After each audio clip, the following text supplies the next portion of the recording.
तो दोस्तों urban company ने अपनी क्वार्टर 3 के नंबर को डिस्क्लोज कर दिया है। तो चलिए देखते हैं क्या है क्वार्टर 3 के नंबर्स के अंदर। डाटाबेस के यहाँ पे क्रोज में है।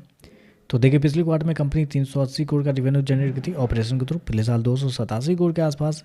जबकि अभी देखें तो कंपनी का रेवेन्यू 382 करोड़ आपको जाता हुआ देखने को मिला। तो साल दर साल जाते हैं तो साल दर साल कंपनी के रेवेन्यू के अंदर तेजी आपको देखने को मिली। लगभग बोल सकते हैं 31 से 32% के आसपास का जंप आपको देखने को मिला है। लेकिन वहीं अगर क्वार्टरली बेस पे जाते हैं तो क्वार्टरली बेस पे कंपनी का रेवेन्यू फ्लैट आपको देखने को मिला है। तो क्वार्टरली बेस पे फ्लैट है, लेकिन साल दर साल आपको बढ़ते हुए देखने को मिला है। खर्चे की बात करते हैं तो देखिए पिछले क्वार्टर में 461 करोड़ खर्च किए थे, पिछले साल 301 करोड़ के आसपास।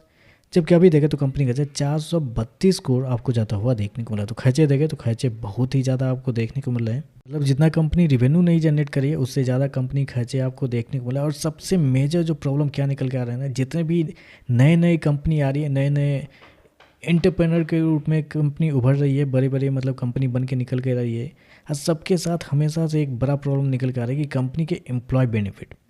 मतलब कंपनी खुद के सैलरी पे इतना काम करती है, 300-400 करोड़ के रेवेन्यू जो कंपनी जनरेट कर रही है, वो कंपनी 120 करोड़ रुपये सैलरी पे ही एक्सपेंड कर रही है। आप समझिए, मतलब एक तरह से बोले तो 1/3 जो इनका जो सेल्स का जो अमाउंट है वो इनके सैलरी पे ही जाता हुआ देखने को मिला। तो ये बहुत ही ज़्यादा मतलब गलत हो रहा है यहाँ पे।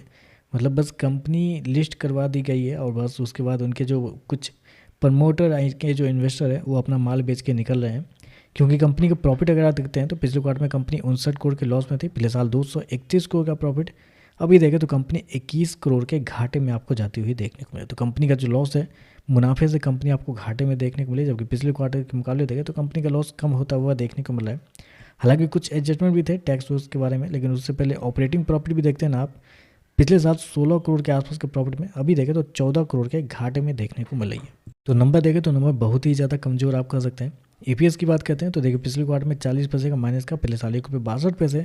अभी देखें तो 14 पैसे माइनस का आपको जाता हुआ देखने को मिला। मतलब बहुत ही सही समय पर कंपनी ने अपने जो रिजल्ट है, मतलब रिजल्ट बोलते हैं, कंपनी अपने आप को लिस्ट करवाई शेयर मार्केट में। मतलब 2 क्वार्टर पहले कंपनी लिस्ट करवाई, और लगातार 2 क्वार्टर से कंपनी घाटे में जाते हुए देखने को मिले है। और उससे पहले कंपनी मुनाफे में चल रही थी, और लिस्ट होने के बाद कंपनी घाटे में जाते हुए देखने को मिले। तो इसका मतलब क्लियर है कि कंपनी बस शेयर मार्केट में लिस्ट करवाना था, इनके जो शेयर होल्डर हैं उनको निकलना था, एग्जिट करना था। तो एग्जिट करने का रास्ता उनको मिल गया, वो एग्जिट कर रहे हैं धीरे धीरे करके। नंबर बहुत ही ज़्यादा कमज़ोर है। बाकी देखते हैं मार्केट इस पर कैसे ये कहता है। वीडियो पसंद आया तो लाइक कीजिएगा, साथ में साथ चैनल को सब्सक्राइब जो कीजिएगा। धन्यवाद।